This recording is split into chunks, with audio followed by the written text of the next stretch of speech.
कुंभकर्ण को जगाने के प्रयास भगवान श्री राम के बाणों और भय से पीड़ित हो राक्षस राज रावण जब लंकापुरी में पहुंचा तब उसका अभिमान चूर चूर हो गया था। उसकी सारी इंद्रियां व्यथा से व्याकुल थीं।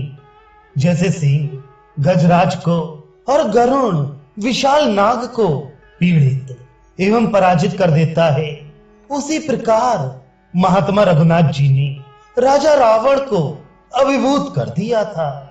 भगवान श्री राम के बाण ब्रह्मदंड के प्रतीक जान पड़ती थी। उनकी दीप्त चपला के समान चंचल थी। उन्हें याद करके राक्षस राज रावण के मन में बड़ी व्यथा हुई।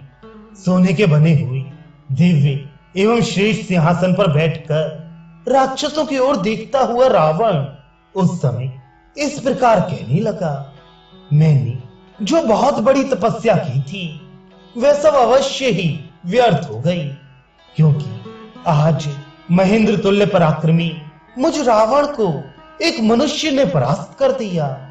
ब्रह्मा जी ने मुझसे कहा था कि तुम्हें मनुष्यों से भय प्राप्त होगा, इस बात को अच्छी तरह जान लो।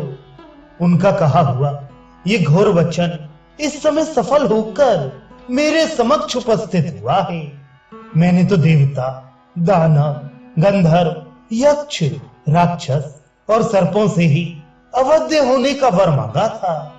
मनुष्यों से अभय होने की वरयाचना नहीं की थी।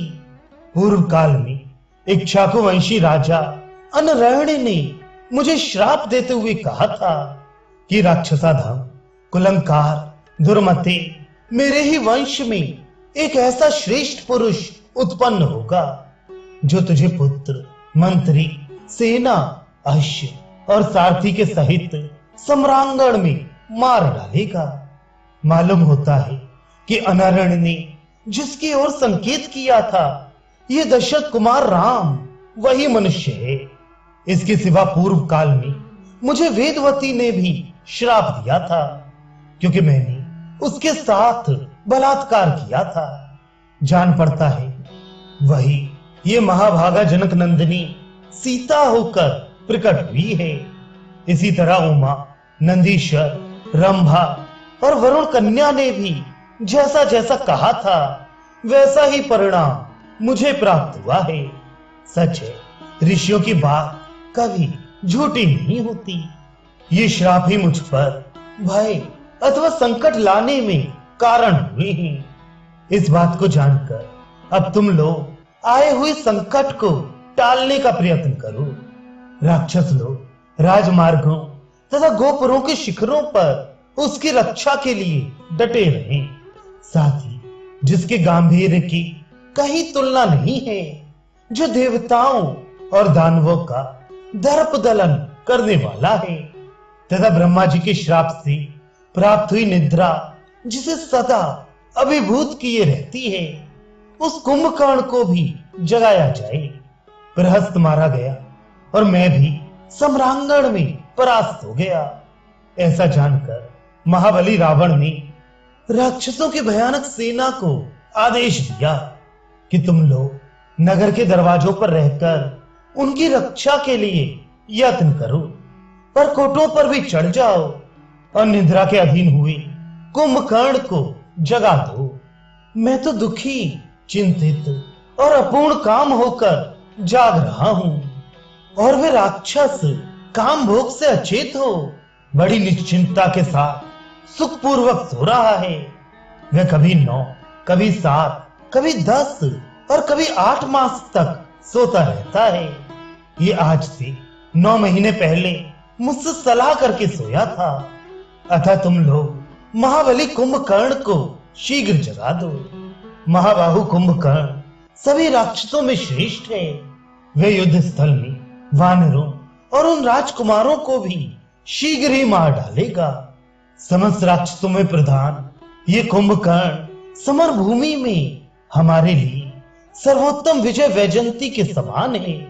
किंतु खेद की बात है कि वह मूर्ख ग्राम में सुख में आसक्त होकर सदा सोता रहता है। यदि कुंभकर्ण को जगा दिया जाए तो इस भयंकर संग्राम में मुझे राम से पराजित होने का शौक नहीं होगा। यदि इस घोर संकट के समय भी कुंभकर्ण मेरी सहायता करने में समर्थ नहीं हो रहा है, तो इंद्र के तुल्य बलशाली होने पर भी उससे मेरा प्रयोजन ही क्या है? मैं उसे लेकर क्या करूंगा?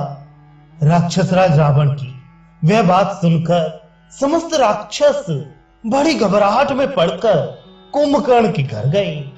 रक्त मांस का भोजन करने वाले वे राक्षस रावण की आज्ञा पाकर गंध, माल्य तथा खाने पीने की बहुत सी सामग्री लिए सहसा कुंभकर्ण के पास गए।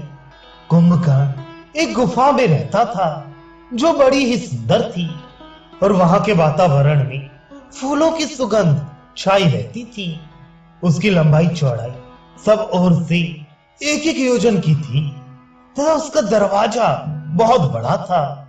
उसमें प्रवेश करते ही वे महाबली राक्षस कुंभकर्ण की सांस के वेग से सहसा पीछे को ढेल दिए गए। फिर बड़ी कठिनाई से पैर जमाते हुए वे पूरा यत्न करके उस गुफा के भीतर घुसे। उस गुफा की फर्श में रत्न और स्वर्ण जड़े गए थे, जिससे उसकी रमणीयता बहुत बढ़ गई थी। उसके भीतर प्रवेश करके उन श्रेष्ठ राक्षसों ने देखा भयानक पराक्रमी कुंभकर्ण सो रहा है। महानिद्रा में निमग्न हुआ कुंभकर्ण बिखरे हुए पर्वत के समान विकृत अवस्था में सोकर खर्राटे ले रहा था। अतः वे सब राक्षस एकत्र हो उसे जगाने की चेष्टा करने लगे। उसका सारा शरीर ऊपर उठी हुई रोमावलियों से भरा था। वह सर्प के समान सांस लेता और अपने निश्वासों से लोगों को चक्कर में डाल देता था। वह सोया हुआ वह राक्षस भयानक बल विक्रम से संपन्न था। उसकी नासिका के दोनों क्षेत्र बड़े भयंकर थे। मुंह पाताल के समान विशाल था।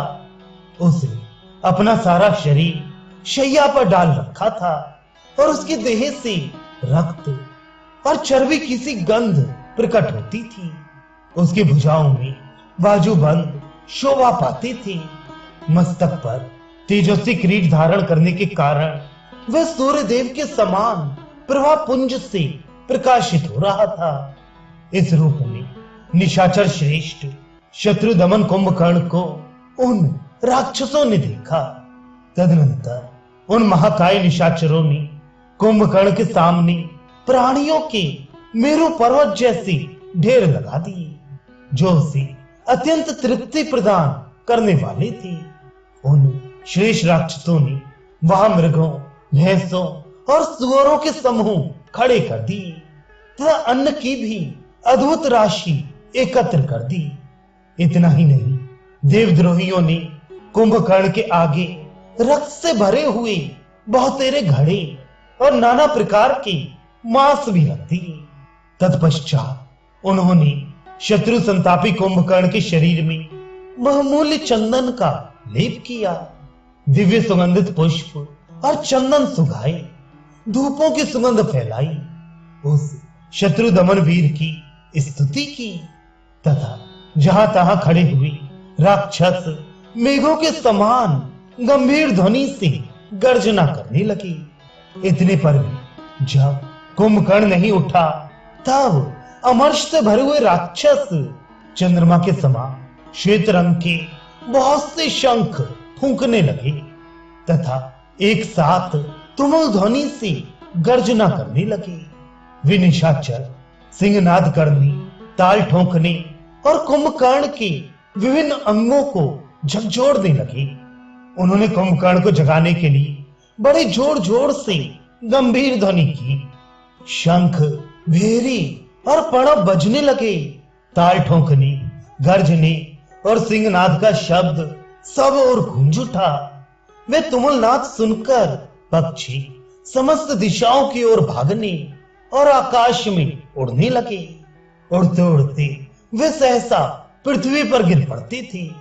जब उस महान कोलाहल से भी सोया हुआ विशालकाय कुंभकर्ण नहीं जग सका, तब उन समस्त राक्षसों ने अपने हाथों में भुशुंडी, मूसल और गदाएं ले ली। कुंभकर्ण भूतल पर ही सुख से सो रहा था। उसी अवस्था में उन प्रचंड राक्षसों ने उस समय उसकी छाती पर पर्वत शिखरों, मूसलों, गधाओं, मुदगरों और मुक्कों से मारना आरंभ किया। किंतु राक्षस कुंभकर्ण की निश्वास वायु से प्रेरित हो वे सब निशाचर उसके आगे ठहर नहीं पाते थे। तदनंतर अपने वस्त्रों को खूब कसकर बांध लेने के पश्चात वे भयानक पराक्रमी राक्षस, जिनकी संख्या लगभग 10,000 थी, एक ही समय कुंभकर्ण को घेर कर खड़े हो गए और काले कोयले के ढेर के समान पड़े हुए उस निशाचर को जगाने का प्रयत्न करने लगे। उन सब ने एक साथ मृदंग, पड़व, भेरी, शंख और धौंसे बजाने आरंभ किए। इस तरह वे राक्षस बाजे बजाते और गरजते रहे तो भी कुंभकर्ण की निद्रा नहीं टूटी। जब वे उसे किसी तरह जगा ना सके तब उन्होंने पहले से भी भारी प्रयत्न आरंभ किया। वे घोड़ों, ऊंटों, गधों और हाथियों को डंडों, कोड़ों तथा अंकुशों से मार मार कर उसके ऊपर ठेलने लगे।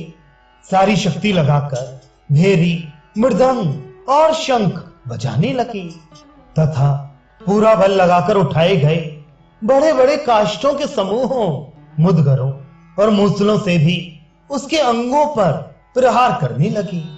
उस महान कोलाहल से पर्वतों और वनों सहित सारी लंका गूंज उठी, परंतु कुंभकर्ण नहीं जागा, नहीं जागा। तदनंतर सब ओर सहस्रों धौंसे एक साथ बजाए जाने लगे। वे सबके सब लगातार बजते रहे। उन्हें बजाने के लिए जो डंडे थे वे सुंदर स्वर्ण के बने हुए थे। इतने पर भी श्राप के अधीन हुआ वह अतिशय निद्रालु निशाचर नहीं जागा, नहीं जागा। इससे वहां आए हुए सब राक्षसों को बड़ा क्रोध हुआ। फिर वे रोष से भरे हुए सभी भयानक पराक्रमी निशाचर उस राक्षस को जगाने के लिए पराक्रम करने लगे। कोई धौंसे बजाने लगे, कोई महान कोलाहल करने लगे, कोई कुंभकर्ण के सिर के बाल नोचने लगे और कोई दांतों से उसके कान काटने लगे। दूसरे राक्षसों ने उसके दोनों कानों में 100 घड़े पानी डाल दिए तो भी महानिद्रा के वश में पड़ा हुआ कुंभकर्ण टस से मस नहीं हुआ। दूसरे बलवान राक्षस कांटेदार मुदगर हाथ में लेकर उन्हें उसके मस्तक, छाती तथा अन्य अंगों पर गिराने लगी। तत्पश्चात रस्सियों से बंधी हुई शतघनियों द्वारा उस पर सब ओर से चोटें पड़ने लगी। फिर भी उस महाकाय राक्षस की नींद नहीं टूटी। इसके बाद उसके शरीर पर हजारों हाथी दौड़ाए गए। तब उसे कुछ स्पर्श मालूम हुआ और वह जाग उठा।